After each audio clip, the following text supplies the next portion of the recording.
तो वापस display open कर लेते हैं।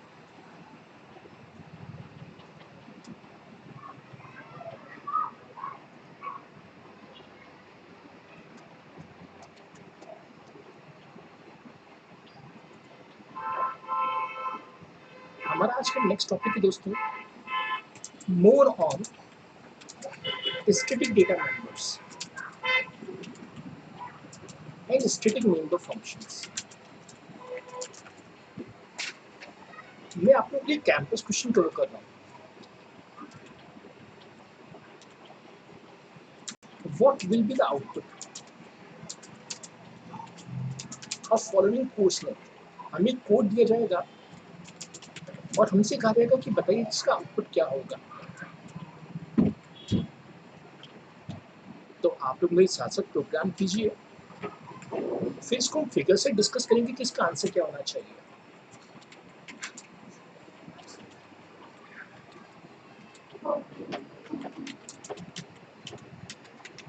हम क्लास का नाम कुछ भी दे सकते हैं, तो मैं क्लास का नाम दे रहा हूँ ओके, और यहाँ पे मैं दो वेरिएबल डिफाइन कर रहा हूँ, इंटीजर एक्स, इससे हम देंगे नॉन स्टैटिक मेंबर या इंस्टेंस वेरिएबल, जबकि सेकेंड हम बनाएंगे स्टैटिक इंट वाई, इसको हम कहेंगे स्टैटिक या क्लास वेरिएबल। इसकी खासियत होती है इसकी सिंगल कॉपी बनती है, जैसा कि मैं पिछली क्लास में डेफिनेशन में पढ़ा था। अब पब्लिक सेक्शन, यहाँ मैं कंस्ट्रक्टर डिफाइन कर रहा हूँ।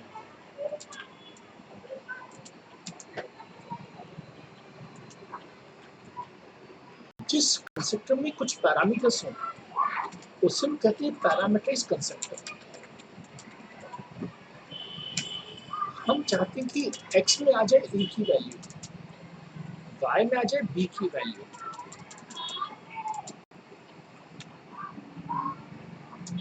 अब हम एक फंक्शन करते हैं शो। शो फंक्शन से हम कहेंगे कि x को भी शो करे और y को भी शो करे।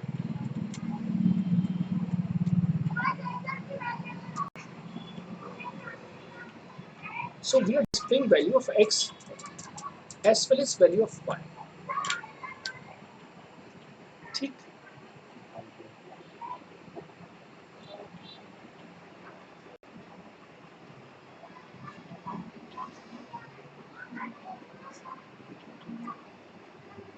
तो टेक्निकली इस कोडिंग में हम ये डिस्कस करना चाहते हैं कि instance variable versus static variables कैसे वर्क करते हैं। Initializing static member outside the class। तो यहाँ लिखेंगे हम इंटीजर क्लास a का y equal to 0। Static member हमेशा क्लास के बाहर इनिशियलाइज होता है, तो हम सिस्टम से कह रहे हैं कि बाय डिफॉल्ट y की वैल्यू 0। हम बनाते हैं मेन फंक्शन और यहाँ पे हम तीन ऑब्जेक्ट बना लेते हैं, a obj1 जिसमें भेज रहे हैं 1 1 cogs pc with value 1 1। अब इसी तरह से एक और ऑब्जेक्ट बना देते हैं ऑब्जेक्ट 2, और इसमें से ऐसे में एक और ऑब्जेक्ट बना रहे हैं ऑब्जेक्ट 3 जिसमें भेज देते हैं 3 3 और फिर परफॉर्म करेंगे मैसेज पासिंग।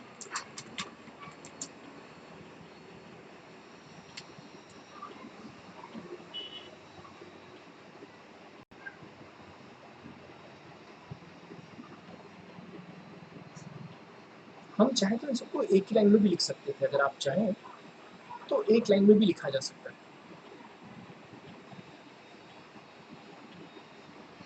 मैसेज पासिंग में तीनों ऑब्जेक्ट को शो करवाएंगे, हम ऑब्जेक्ट 1 को भी शो करवाएंगे, ऑब्जेक्ट 2 को भी शो करवाएंगे, ऑब्जेक्ट 3 को भी शो करवाएंगे।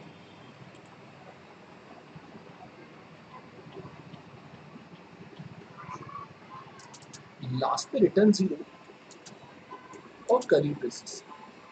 एक बार हम सेमीकोलन लगा दें तो स्टेटमेंट को उसी लाइन में भी लिख सकते हैं, नेक्स्ट लाइन में भी लिखा जा सकता है।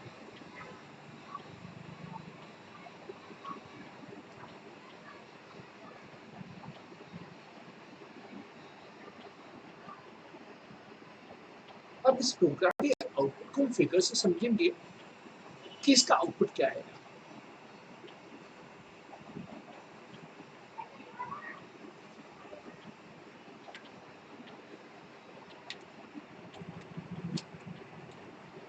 तो समय आ चुका है कि इस प्रोग्राम को फिगर देखा जाए कि प्रोग्राम काम कैसे करता है।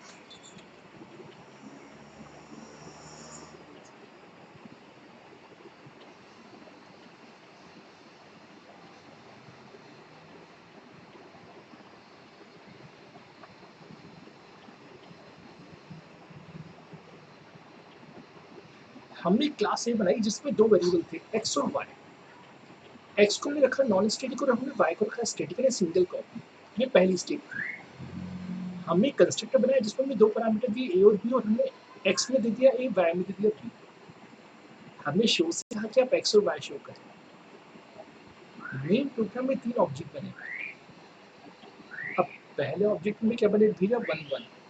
जैसा कि हम जानते हैं दोस्तों कि नॉन स्टैटिक की खुद की कॉपी बनती है, तो मैं मैम से कहूँगा मैम ऑब्जेक्ट के पास केवल एक्स है। अब एक्स की वैल्यू ए के बराबर हो गई तो एक्स कितना हो गया 1।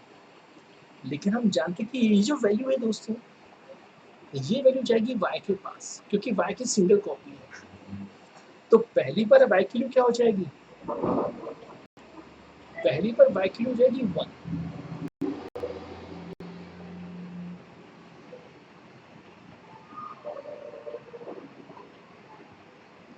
हमने ऑब्जेक्ट 2 बनाया।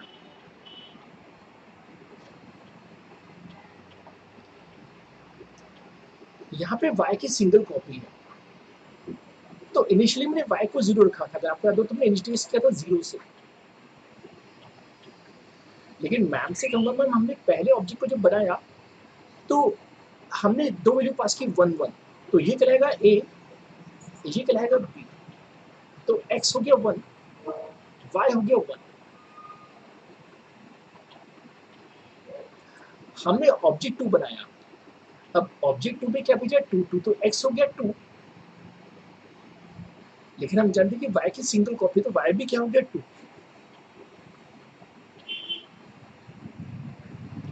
अंत में हमने बनाया 3 3, तो x में आ गया 3, लेकिन y में भी क्या आ गया 3। अब पिक्चर से क्लियर है। हमें ऑब्जेक्ट 1 से कहा ऑब्जेक्ट 1 बताओ कि आपके में वैल्यू क्या है। हमने शो फंक्शन कॉल किया।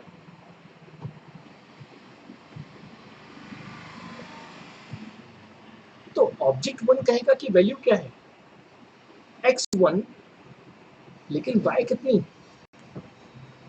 3, जबकि हमने यहाँ पे 1 असाइन किया था। जब हम ऑब्जेक्ट 2 से पूछेंगे तो ऑब्जेक्ट 2 कहेगा कि मेरा x कितना है 2 है, लेकिन y कितना है फ्रेंड्स 3। ऑब्जेक्ट 3 से पूछेंगे तो ऑब्जेक्ट 3 कहेगा कि मेरा x 3 है, y इक्वल टू 3। तो मुझसे y1 में पूछा जाएगा कि यहाँ तो मैं इंडिविजुअल वैल्यू भेजी थी y की, लेकिन एक ही कॉमन वैल्यू क्यों हो गई, क्योंकि हम जानते कि y की यहाँ पे कितनी कॉपी क्रिएट हुई है, सिंगल कॉपी। तो जो सबसे लेटेस्ट वैल्यू होगी वही वैल्यू किसको मिलेगी y को। तो इस प्रोग्राम के थ्रू हम समझाना चाहते हैं कि जो नॉन स्टैटिक वेरिएबल है उसकी अलग अलग कॉपी है, जबकि जो स्टैटिक वेरिएबल उसकी कितनी कॉपी है, सिंगल कॉपी। अब यही प्रोग्राम मैं अपने दोस्तों के लिए एग्जीक्यूट करता हूँ, देखिए रिजल्ट कैसा आता है।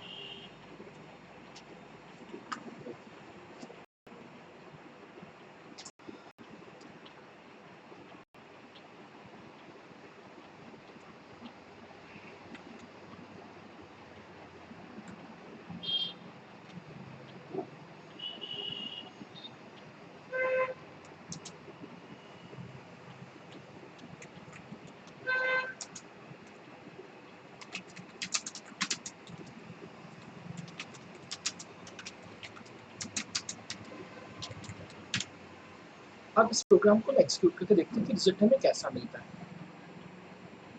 हमने इसे सिलेक्ट किया, कॉपी किया और पेस्ट कर देते हैं यहाँ कोड बॉक्स में।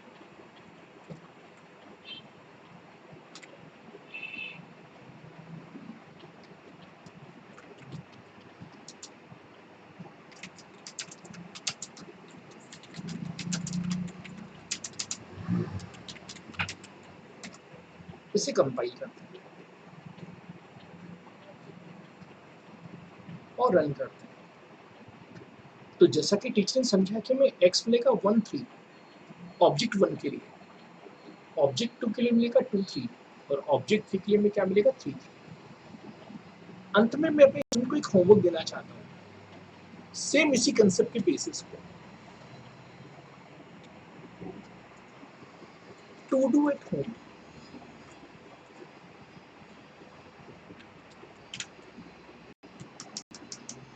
दोस्तों, जहां क्लास ए लिखी थी, क्या वहां पे क्लास सर्कल नहीं हो सकता था? जहां x लिखा था, क्या वहां रेडियस नहीं हो सकता? और जहां y लिखा था, क्या वहां पाई हो सकता है? यस, क्योंकि जब हम किसी भी सर्कुलर ऑब्जेक्ट की बात करते हैं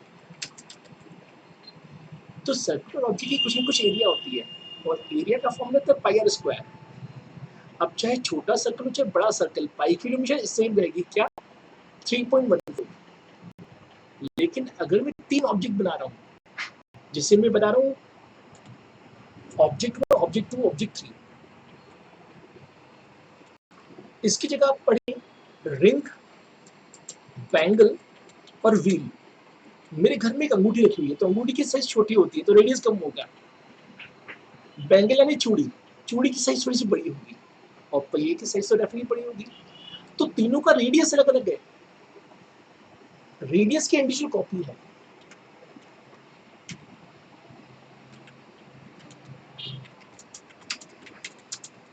लेकिन जब हम एरिया निकालेंगे तो एरिया में सबका पाई क्या होगा? से। अब जो मैं यहाँ समझा रहा हूँ उसी को मैं यूएमएल डायग्राम से समझा रहा हूँ, क्योंकि लास्ट टाइम हमने समझा था कि जो भी चीज हम करते हैं उसका एक यूएमएल डायग्राम बन सकता है। तो टेक्निकली स्ट्रिंग को क्लास ए बनाने आ गया, वो उसी प्रोग्राम में थोड़े से चेंजेस करके सर्कल क्लास को भी डिजाइन कर सकता है। हमें बस कुछ नेमिंग चेंज करना है।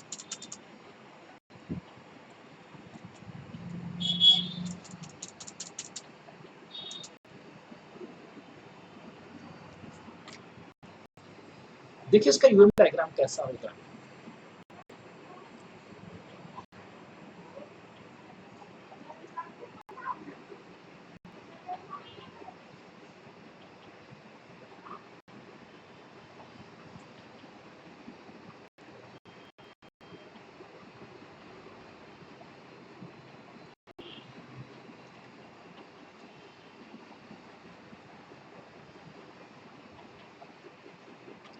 हमने बनाया क्लास सर्कल जिसमें रेडियस एक इंस्टेंस वेरिएबल है, जबकि पाई कैसा वेरिएबल है? Class variable. रीड फंक्शन में कई बार बनाया है, जैसे बुक में मैं टाइटल इनपुट करवाता था, प्राइस इनपुट करवाता था, वैसे मैं यहाँ पे रेडियस इनपुट करवाएंगे। हम बना करते थे शो फंक्शन, लेकिन यहाँ पे हम क्या बना रहे हैं? Area function. तो एरिया का फॉर्मूला क्या होगा? Pi into radius. तो मैं अपने दोस्तों से कहना चाहता हूँ, दोस्तों यहाँ दो ऑब्जेक्ट रिंग और व्हील, इसका रेडियस कितना है? 2, इसका रेडियस कितना है? 10, लेकिन दोनों में पाई कॉमन क्या है? 3.14।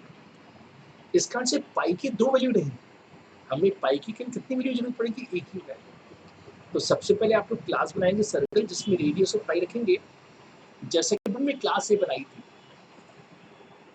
शो पाई फंक्शन से हम पाई की वैल्यू को शो करवा देंगे और अंत में हम कॉल करेंगे एरिया फंक्शन, क्योंकि हम जानते हैं कि पहली स्टेप हो गई डिजाइनिंग क्लास, स्टेप 2 हो गई क्रिएटिंग ऑब्जेक्ट्स और स्टेप 3 हो गई मैसेज पासिंग। पहले आप लोग प्रोग्राम बनाएंगे और कैसे चेक करेंगे? आप सभी को मैंने कोड विद भूपेंद्र का स्टैटिक डेटा मेंबर्स का एक लिंक भेजा हुआ है, जिसका टाइटल है static data members with examples. तो ये पूरा एग्जाम आपको कहाँ मिलेगा? मेरे चैनल पे इस वीडियो। तो पहले आप लोग खुद ट्राई करेंगे और फिर चैनल पे चेक करेंगे कि आपका प्रोग्राम सही है या नहीं। तो इससे हमने आज की इस क्लास को अचीव कर लिया है। आज की इस क्लास को हम यहीं ओवर करना चाहेंगे और फिर नेक्स्ट क्लास में इनहेरिटेंस के बारे में डिस्कशन करेंगे। तो सभी दोस्तों का बहुत बहुत शुक्रिया इतना समय देने के लिए।